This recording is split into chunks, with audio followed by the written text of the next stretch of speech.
I'm Sarah Gore, and this is Open House NYC. This week, we're exploring downtown living from the historical to the ultra-modern. We're inside a unique architectural wonder that redefines townhouse living. We peek inside the live-work loft of a designer known for his celebration of color and pattern. And ultra-modern luxury with river views at this penthouse duplex. Plus, we join forces with Elle Décor to explore the home of fashion icon Anna Sui.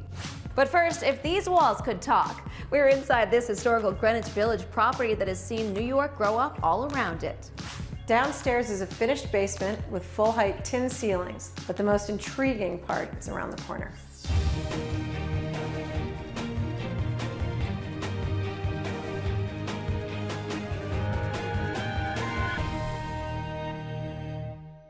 Welcome to Open House NYC. Right now I'm coming to you from this one-of-a-kind penthouse at the Crossroads of Kips Bay and the Flatiron District. Check out this bright and open main entertaining area consisting of the living dining sections and a sleek kitchen. It has over 11-foot ceilings and stunning views of the Empire State and Chrysler buildings. There's even a terrace to bring you closer to the action. That terrace also connects with the serene master suite. But what makes this home so unique is that it's laid out around a private courtyard. It's perfect for everything from summer cocktails to game day barbecues. This 4-bedroom stunner is well over 3,300 square feet of modern luxury and elegant indoor-outdoor design. Today, we're all about downtown living with a particular spotlight on Greenwich Village. We are getting started in the heart of it all, right on Grove Street, one of the West Village's most picturesque streets. And in a neighborhood with its fair share of history, this nearly 200-year-old country-style home, the last wood-framed home in the village, definitely has a story to tell. We join broker Jane Beal for a closer look. Hi there, I'm Jane Beal from the Corcoran Group. Welcome to the West Village. The West Village is one of the most fun, hip, and beautiful neighborhoods in the entire city. And if you know the village, you'll probably recognize this house.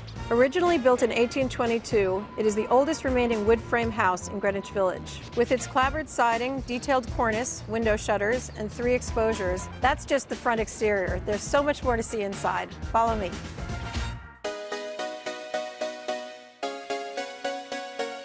Upon entering the parlor of this 200-year-old home, you'll immediately see that there's still plenty of original detail. Notice the wide pine floorboards, the hand-cut beams, and the working fireplace. One of the recent additions is this cleverly hidden elevator. This is a perfect place to entertain or just relax by the fire. But when it's time to replenish your guests' drinks and hors d'oeuvres, you've got the perfect place for that. When you enter the large eat-in kitchen, you get the feeling you're in an old house in the country rather than a home in downtown Manhattan. One of the most beautiful features of the kitchen is this original hearth, which now houses a modern 6-burner stove. And I just love these beautiful antique brick floors, which extend all the way from the entryway to the kitchen. This kitchen is all about country charm, which can be seen in the handcrafted wood beams in the ceiling and custom cabinetry throughout. And just like in a real country house, you open your kitchen door to your own private outdoor space. Across the backyard, you'll see a really unique feature of this property. A completely separate 2-story house with its own address, 100 Bedford Street, was built as a workshop for the original owner in 1833. It was gut renovated in the 1990s. Now there's a living room with a gas fireplace, full kitchen and dining area, and upstairs is an office and a bedroom with a very unique shower. The little house out back would be perfect for an office for guests, or it could be used as a rental unit. It's not often in New York City that you can buy a house that has its own second house. Downstairs is a finished basement with full-height tin ceilings, but the most intriguing part is around the corner. Hidden beneath the basement floor is a trap door to what once was a tunnel to Chumley's, the Prohibition-era speakeasy down the block. The tunnel was also believed to have been part of the Underground Railroad. So there you have it, a genuine piece of New York history. Thank you for coming. Coming back after the break, we join Elle Décor for a tour of fashion designer Anna Sui's ornate and colorful Greenwich Village apartment. We'll be right back.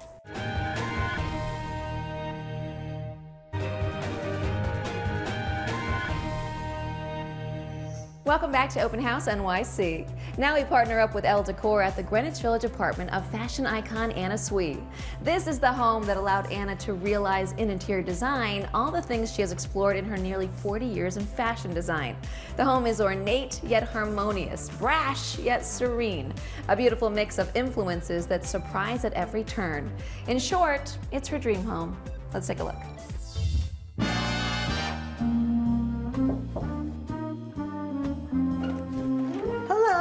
How are you? How are you? Welcome. Thank you for having us in your beautiful home. Thank you for coming to visit. Can I get a tour? Of course. I'm please. excited. Come on into my living room. So you bought the apartment and you combined the two units. It actually touches in the front from the staircase to the window. Okay. And I'll show you the surprise later. Oh my God, I'm intrigued. You have to tell me about the color of this room. I was so inspired by David Hicks's apartment for Helena Rubinstein. So I wanted this color palette. But along with it, I started collecting furniture and I owned all this stuff, so I had to make it work. It almost feels like a Anna Sui collection. I think that I approach it the same way. The room and the apartment gave me a vibe. There was a very anti-Maine feeling. The chinoiserie, the type of furniture that I chose, the belly poke pieces mixed in. Speaking of fashion, obviously I want to get a peek into your closet. Sure. Can we go? There's several closets, but we'll head to the first one. Yeah. Let's go to the first of many. It's unbelievable to me that you were able to get Hilary Knight from the famous Eloise novels to do a mural for you. How did that come about? I went to see his exhibition, and by the end, he had told me he had just done a mural for Tommy Hilfiger, so I said, well, I want a mural by you too. Does anyone say no to you? How did you come to these beautiful birds? Are they peacocks? I think they're fantasy. It's all hand done, hand painted. That mirror was Hilary's idea. That was part of the drawing. And there's also practical storage in here, so this is where you keep your, is this shoes and bags? Shoes and bags. And I did Polaroids of each of the shoes so that I knew what was in the boxes. But you also have this great edit. I mean, even in here, how do you organize everything and how do you say no? Like you have 4 horses here, how do you say the 5th is going to be over the top? The 5th is on the other side. Here's my bedroom. This is unbelievable. I'm in like the garden of earthly delights. The wallpaper is de Gournay. Of course. And I just fell in love with the color, with the subject matter. I mean, I have to tell you, the apartment is deceptively large. I like this building because it feels very European. Totally. Where you kind of wander and meander. It sort of reveals itself over time. What is going on with this bed? It's Art Nouveau Indian. Oh, wow. With Art Nouveau tiles, and it is an unusual size. The sheets that I used are actually from my Pottery Barn collaboration that I did 2 years ago. Can you tell me about the fireplace too? James Mount. It is? It is. I found it online. It's unbelievably beautiful. Thank it you. also adds such history to this that it wouldn't have. So this is the Madame D room. Otherwise known as the Hall of Mirrors. I just love the scene where she's arguing with her husband and you see these Venetian mirrors everywhere and this kind of belly poke stenciling. So this is my imagination of it. It's so nice also that you've kept the integrity of the proportion and the scale of the doors and you've respected the architecture, which I think very few people do these days. Actually, the original curved door is that one there. And we mimicked it on this side. It's awesome. Isn't that beautiful? Oh my God, who has a curved door? I decided I wanted my friends to hang out here, and I never had a dining room. The next thing, I guess I have to learn how to cook. Oh no, so what are we eating in here? Take out. So the fireplace, I saw it in Michigan. It was built into the wall at an antique store. And what I loved about it is this tinsel art. What is tinsel art? It's all oil lamp black, and they would take pieces of aluminum foil, crumble it, paint it, and put it behind the glass. This space is above all a testament to craft and craftsmanship and the handmade and the human, and that makes it so unique and incredible. This is the room that I thought was inspired by Coco Chanel. I mean, Wow. who doesn't love the Coco Chanel Coromandel screen rooms? And I couldn't find any Coromandel screens, but I found these cloisonné ones. I'd never seen a desk like this. I've never seen it either. Elle Collection, I knew her from the flea market days. She specializes in mirrored pieces of furniture. And it was so beautiful, so unaffordable, so impractical. So she was moving and she called me. Wait, you know what? I'm done. Bye. Thanks so much for playing today.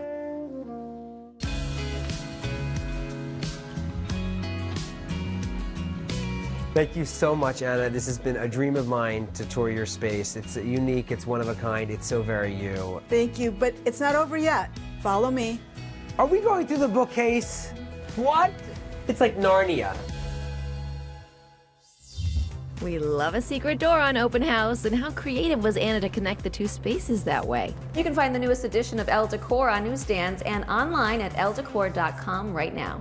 And if you want to see more of Anna's creations, make sure to check out a new exhibition celebrating her life's work at the Museum of Art and Design in Midtown Manhattan. Coming up in just a few, a modern West Village stunner with river views and so much more. We'll be right back.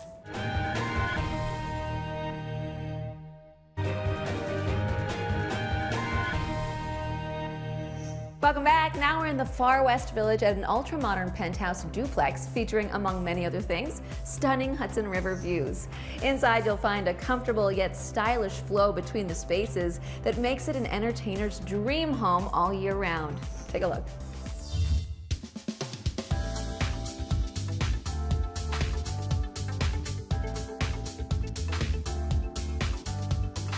Hi, I'm Sarah Dye with the De Niro team at Douglas Elliman.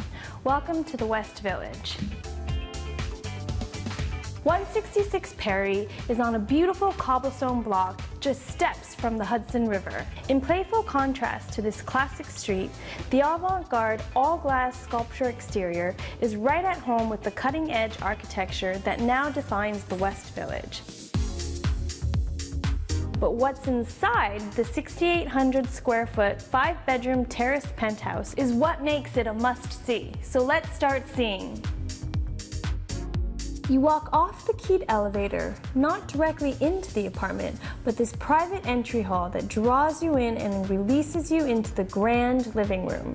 At first and second glance, all you can see are these floor-to-ceiling windows that bring in light, views, and demand a third glance.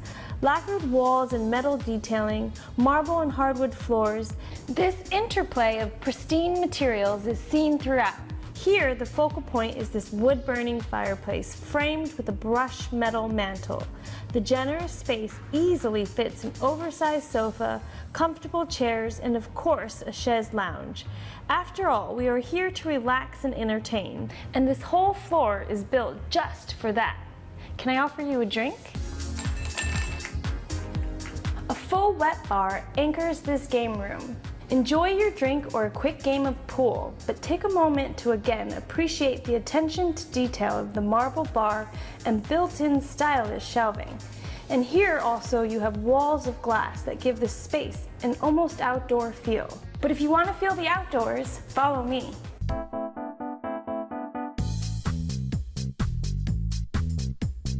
This penthouse has 2 flanking terraces with over 2,300 square feet of fun in the sun. Lounging, sunbathing, and taking a dip. Yes, there's a lap pool. And me without my bathing suit. Up these amazing stairs. Oh, did I forget to mention this was a duplex? The second floor are the private spaces of the home, and you access them by this beautiful glass and steel staircase. On this level are 2 other bedrooms, an office, and gym. The master, though, encompasses the entire glass corner and is serenity itself. Walls of glass make this a perfect place to take in sunsets over the river. Off the bedroom is a spa-like bath and a Barney's-like closet, perfect for getting ready for those village nights. The kitchen faces the second terrace and has the fit and finish of a luxury yacht. Custom cabinets, oversized island, and storage for days. And the chef-grade appliances will allow you to feed the hungriest crew with the choicest of fare. And you have multiple options for where to take your repast, from the eat-in kitchen to the formal dining room. Here, the word that comes to mind is stately. The room itself adds an air of distinction and grandeur. Gather friends, family, or a few captains of industry around this generous table and chairs. Imagine the dinner conversations that views like this will encourage. And if you want a closer look, you can always dine al fresco. I hope you've enjoyed the tour of this one-of-a-kind penthouse where form meets function in the nicest neighborhood in town.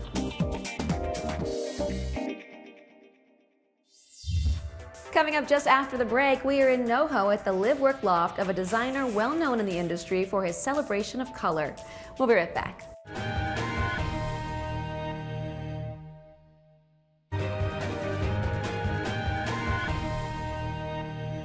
Welcome to Open House NYC. Now we're in NoHo on Bleecker Street at the live-work loft of designer Raymond Boozer. Boozer developed his well-earned reputation for color and pattern at home. The result is a space that inspires him every day. See for yourself.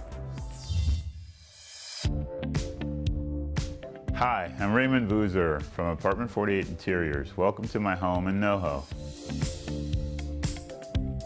My designs are always optimistic, often emphasizing bright colors and patterns. And I love to tie in my personal interests like music, travel, and fashion. But more than anything, I always set out to tell a story. So let me tell you the story of this place. This lounge is where I start every morning with a cup of coffee. I've reupholstered this sofa several times, but I was never really happy until I found this floral velvet. I think it perfectly matches the edgy but glamorous vibe of my home. I made the choice to paint over the exposed brick. I think it creates a cooler, more subtle texture and allows all the art to pop. I wanted this living room to be dramatic but relaxing, so there's a lot of give and take with color and finish.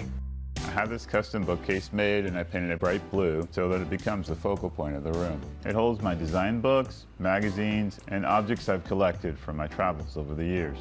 This brilliant rug is another major splash of color. And of course, since it's such an interesting pattern, I didn't want to cover it up, so I used a lucite coffee table. Oh, and I can't forget, one of my favorite elements is hanging right above me. After all, what's a good entertaining space without its own disco ball? We have an office, but my dining table serves as my personal workspace. It's a great place for client meetings, as well as a great place to sit down for a meal. I had the chairs reupholstered in an ECAT fabric, which I think adds a lot of color and texture. And lastly, I found this vintage chandelier at a flea market, and I had it rewired with some fun crystals. It adds the perfect amount of sparkle and lighting to the area. Now let me show you where the real work gets done. Right off the living space, we needed a place for my employees to work, so we built this office. I wanted an open and airy atmosphere, so I added this industrial window. I think it gives a true warehouse vibe, but it also allows me to see everything that I'm working on. Enough with the living, enough with the working. Now let me show you my bedroom. My bedroom is the one spot I try not to bring my work. It's small, but it's probably my favorite room in the apartment. I used soft surfaces like my custom headboard, and I went with a romantic theme and colors. I'm obsessed with photography, so this room is a collection of photographs I gathered from over the years. I love fashion, so my master bedroom wouldn't be complete without an awesome closet.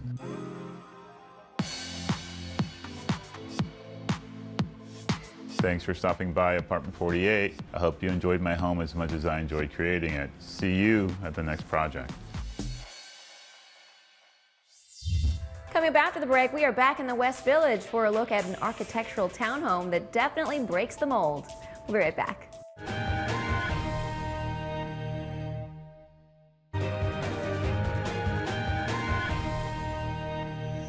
Welcome back to Open House NYC. Now we're back in the West Village with architect Matthew Baird.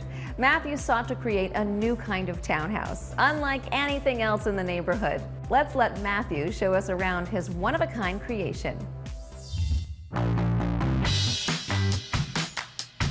Hi, my name is Matthew Baird of Matthew Baird Architects. What's fascinating about this facade is that it's made of a 17.5-ton steel plate.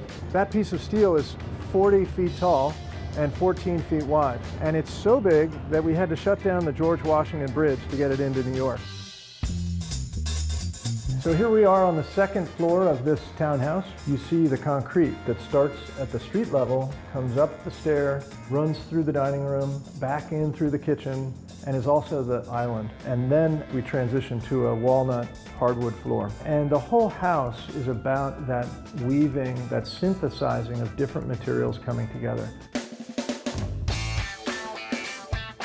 This is the music room. No apartment or house in New York ever has enough bookshelves, in my opinion. So here we have 20-foot tall ceilings and lots of storage for games and puzzles. And the great thing about this room is that because it's below grade and surrounded by concrete walls, you can make as much noise as you want and you don't have neighbors complaining, which in New York is a very unique thing.